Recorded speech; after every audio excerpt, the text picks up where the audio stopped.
¿Cómo están? Why am I doing this in Spanish? What's up, creators? I hope you're doing well. Today we're going to try to replicate the style of WithGar. Now, this style was a suggestion by a couple of you guys in the comment section on a previous video. So again, if you have any other video that you want me to make or style that you want me to replicate, put it down and I'll check it out.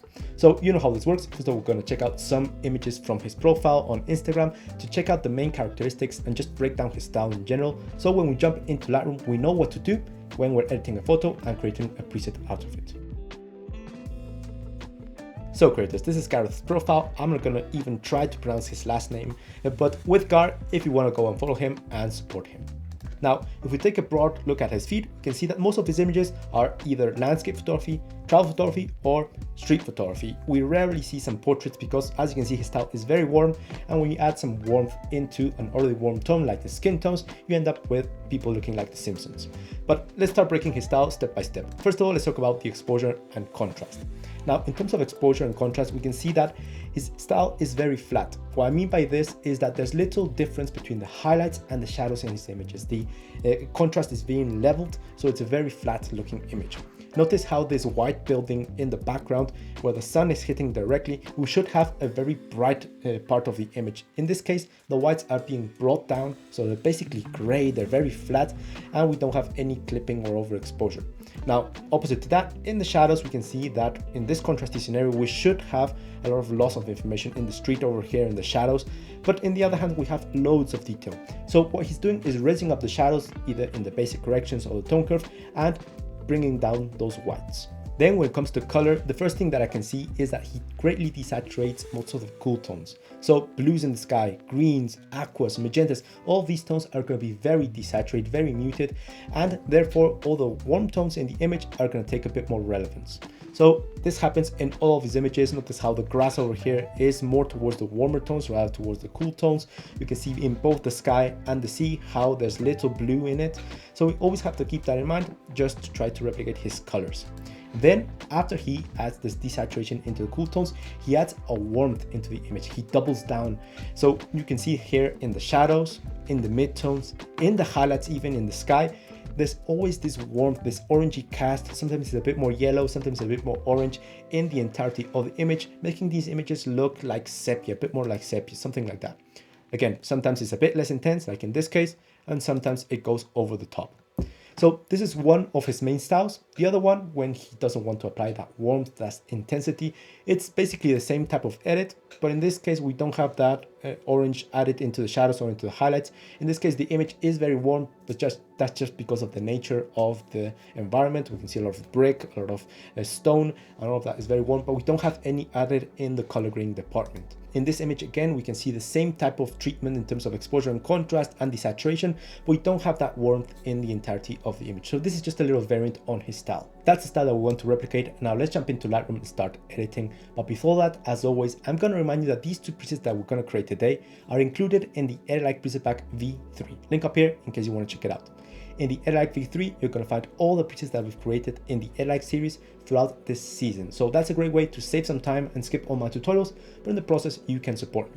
Also, just browse around my shop, maybe find some of my personal presets or personal LUTs useful. I use these every single day to edit my photos or videos like this one in a faster manner. So if you can support me by purchasing anything over there, I'm very thankful. And if not, don't worry guys, let's jump into Lightroom and start editing. Okay creators, here I am in Lightroom Classic. Don't worry if you're using Lightroom Mobile or Lightroom Desktop, it's exactly the same process. The tool is the same, only the interface is a bit different. So here I have several images or a shot at midday, whether it be overcast, sunset, but basically WithGar, all of his images are shot in broad daylight or at golden hour. So I'm just gonna pick, I think this one and start editing. First of all, we're going to create the warm variant, and from that one, then we're going to create the neutral variant. So it's going to be very simple and we don't have to work twice. So starting out, we have this image, which is by nature quite contrasty. And first of all, what we want to do is achieve that flat exposure, and then we're going to move down into the color grading. So to achieve that flat exposure, we're going to use the basic corrections that we have over here in conjunction with the tone curve.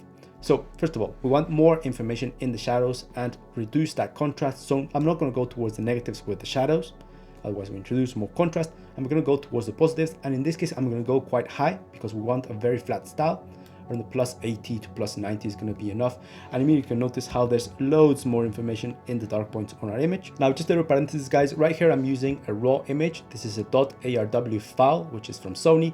This extension may change depending on the camera system, but you always have to keep in mind, if you're planning to post edit your images, to use the correct file type. If you're shooting JPEG or PNG or TIFF, if you're making changes as dramatic as this, as a plus 80 in the shadows, you're not going to have the flexibility. Your image in the shadows will start to have aberrations or effects, or if you push around the saturations too much. So always make sure that if you're planning to post edit your images, create edits as heavy as this one, use the correct file type when you're shooting on field. Next up, I'm going to move the whites. I'm just going to bring them down so we don't have any pure whites on our image. Maybe around the minus 50s is going to be enough. But as you can see in this image in particular, we don't have any overexposed parts or anything in the white realm. So right here, as you can see, if I move it around, it barely makes a difference. So I'm going to move it around the minus 50s. And then I'm going to double down what I did here in the whites and also in the shadows with the tone curve. Now the tone curve can do basically the same things that we can do in the basic correction sliders, but right here we have a bit more flexibility. Right here in the basic corrections, we're dividing our image only into 4 parts: blacks, whites, shadows, and highlights. Meanwhile, in the tone curve, we can decide to divide our image into even more points over here and control specific areas on our exposure. So what I like to do is use the basic corrections as a base and then use the tone curve as a second layer to create a more of an emphatic style. So that's exactly what we're going to do right now. So I'm going to create a point in the realm of the shadows, which is this area in the tone curve. Just create a point over here. And here we're going to push it down to darken our shadows, or push it up to brighten them up. So I'm just going to go up a bit more towards the brighter tones just to make our shadows a bit more bright. Ever so slightly above the diagonal is going to be around this value, which is the input is 46 and the output is 56, which is basically just the coordinates of this point. And right here what I'm doing is just brightening up a bit of the shadows, but also, because this is a curve, also a bit of the midtones and a bit more of the highlights.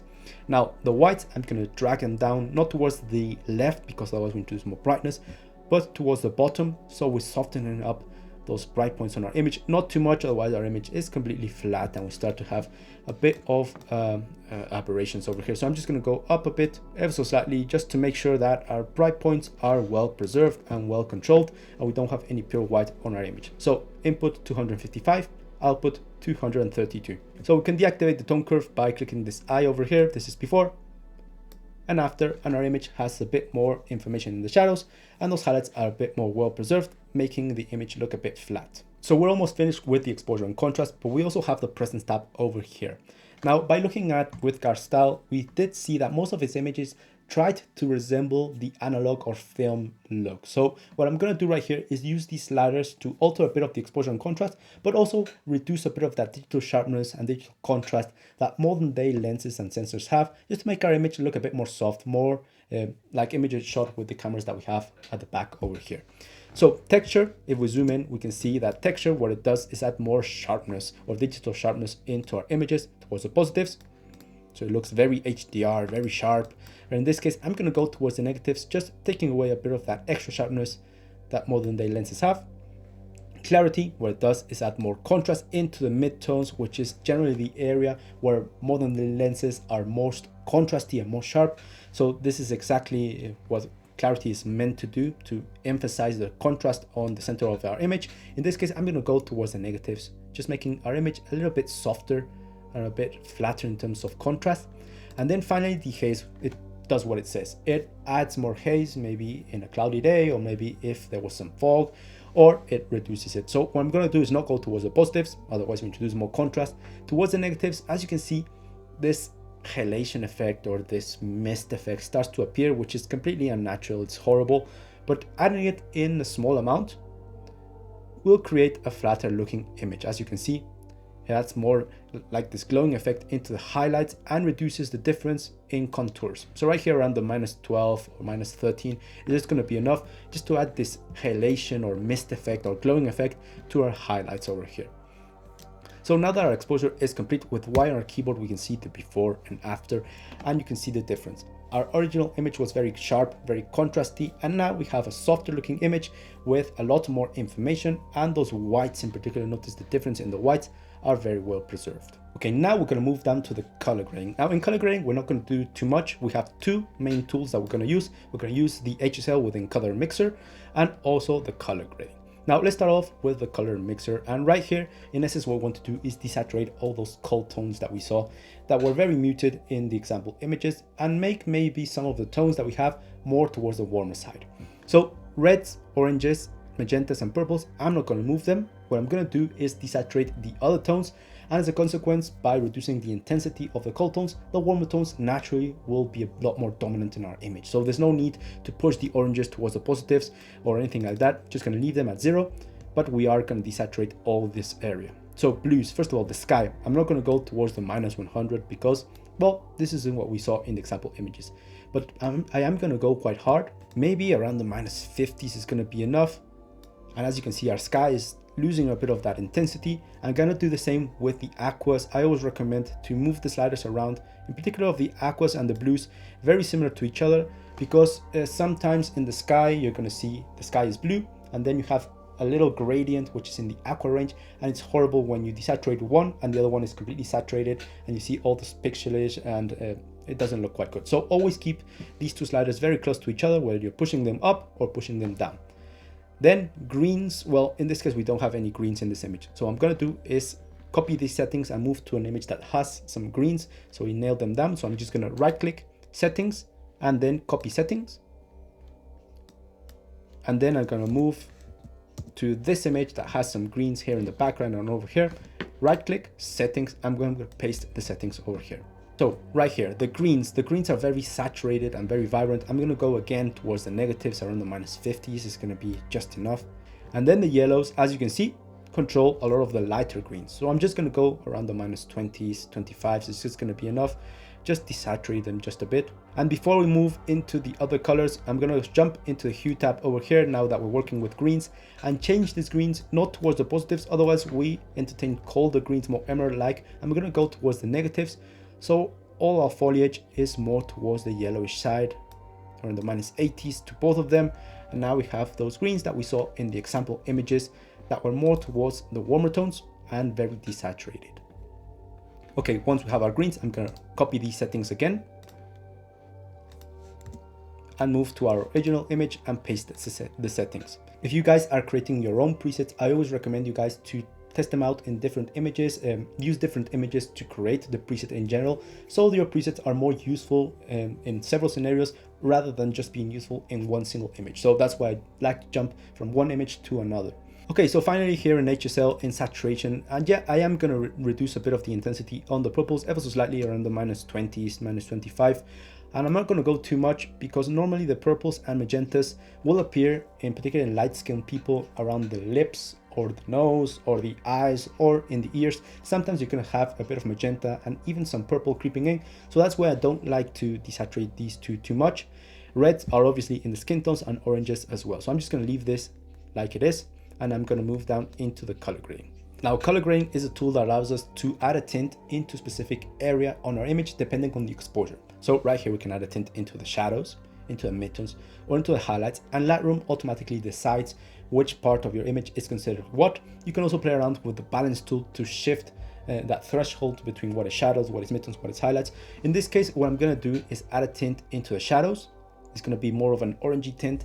And to obtain the gold tint that we saw in the example images, I'm going to combine it with another hue in these two other sliders. So first of all, the shadows. I'm just going to add a bit of saturation over here and play around until I find the orange that I want. So I'm going to go with a value of the hue of 47. You can introduce it manually over here. And saturation obviously is too much. I'm just going to reduce it. Maybe around the value around the 12 to 20 is going to be the maximum. I'm going to leave it at 12. Just because I want this preset to be a bit more conservative. You guys can play around and maybe just push this up, maybe around the 25, just to make your edit a bit more emphatic. But in this case, I'm going to leave it around 12.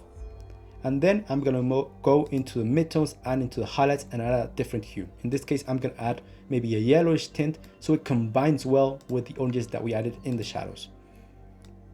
So maybe this type of color, very vibrant yellow, and the saturation obviously is way too much, maybe around the plus 17. And then I'm gonna add the same hue, I think, into the highlights. So I'm gonna right click, copy settings, and I'm gonna move into the other wheel, right click and paste settings over here. But the saturation is way too much. Our sky is very orange right now. So I'm gonna reduce the saturation, maybe around the 7% is gonna be enough. And right here we have a very warm looking image in comparison to our original photo. But the problem right here is that the colors that we added into the specific areas are only being applied into that specific area. What we want to do is mix these three colors so they end up with a goldish tint. And the tool that's going to allow us to do this is the blending slider. So the blending slider would basically dictate if our colors are mixing or they're being just applied into the specific area that we chose. So for example, if I go to the -100, if I add a blue tint into the shadows, only the shadows, specifically the shadows, are going to be painted with that blue hue. And the midtones, notice how they don't have that blue, and also the highlights. But notice if I go to the +100 ever so slightly, pay attention to our image, how that blue hue starts to spill over into the other parts of the exposure.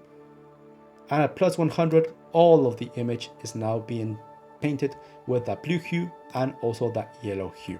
So this is the blending slider. What it does, it's very simple. But in this case, what I'm going to do is make sure that I have my original colors. I'm going to go to the +100 and notice the shift.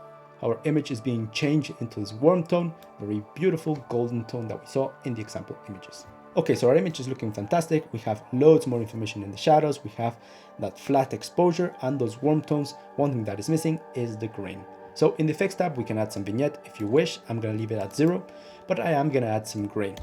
Now, grain is a very powerful tool. I really like it to stylize my images.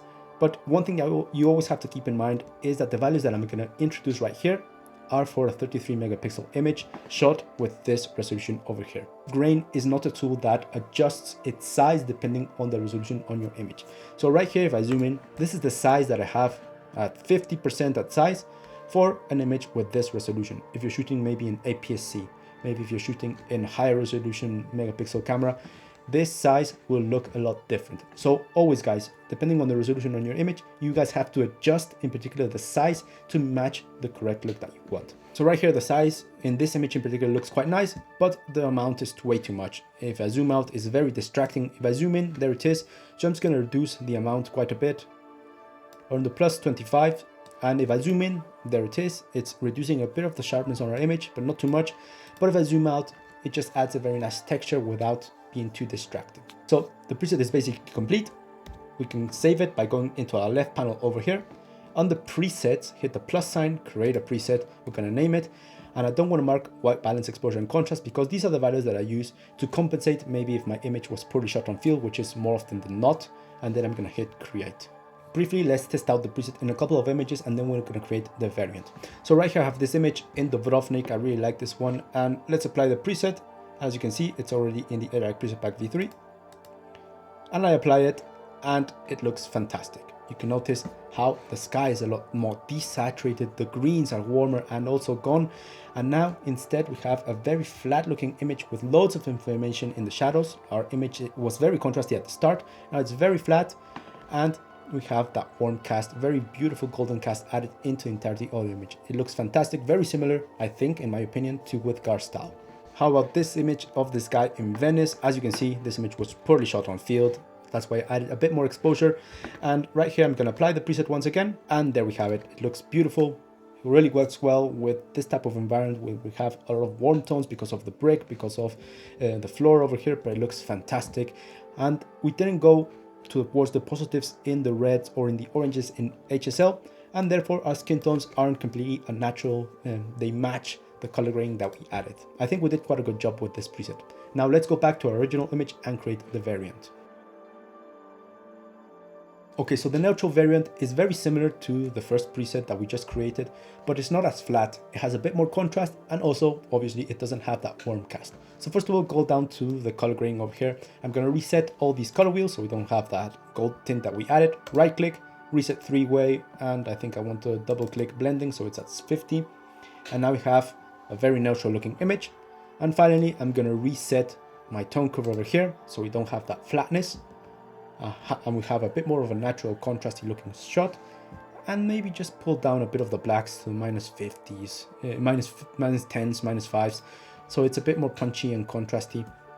With white on our keyboard, consider both before and after. We do have still more information in the shadows, those whites well preserved, and that desaturation in general. So again, let's save the preset and see how it performs in a couple of other images. Okay, so here I have this image of this man in Venice. Let's apply the preset. So first of all, let's apply the yellow preset or the flat looking preset, and it looks fantastic in this image. It looks incredible. We can see the warm tones being added, the cool tones are being desaturated, and it looks beautiful with that grain and the movements that we did in Presence tab. It looks kind of an old looking image. And now let's apply the neutral one. And the neutral one, as you can see, is a bit more punchy and contrasty, and that same desaturation, but we don't have that warm cast. Let's see the two presets over here. Let's apply, first of all, the flat one, which is the warm version. And as you can see, it looks fantastic. Very flat, very warm, and very muted in terms of the blue tones and the cold tones. And obviously, you guys can play around with the amount slider that you have over here in all the versions of Lightroom. So you have this slider to add it to be a bit more intense, maybe a bit softer, depending on the photo, whatever you want. And you can also play around with the exposure and contrast sliders over here, depending on what you're looking for. Now let's see the neutral one, which is going to be very similar, just a bit more contrasty, but still retaining that desaturated and muted cold palette while having a very retro look. So there you have it, guys. That's my interpretation on WithGar's color grading. I hope you achieved some knowledge out of this video. And remember that these two presets are in the Edit Like Piece Pack P3, but also in the Edit Like LUT Pack P3. So I've reconverted these Lightroom presets into filters so you can apply them into your video as well. Now, if you already purchased this preset pack or this LUT pack, all you need to do is re-download the pack again. No need to purchase it again, and the presets will be updated. So if you can support me by purchasing anything from my shop, I'll be very thankful. And if it's not in your possibilities, don't worry, guys. Just like the video, share it with a friend or on social media. That helps me out quite a bit. Subscribe, all those things. I'm Tony Fuentes. Cheers to all of you, and I'll see you in the next one.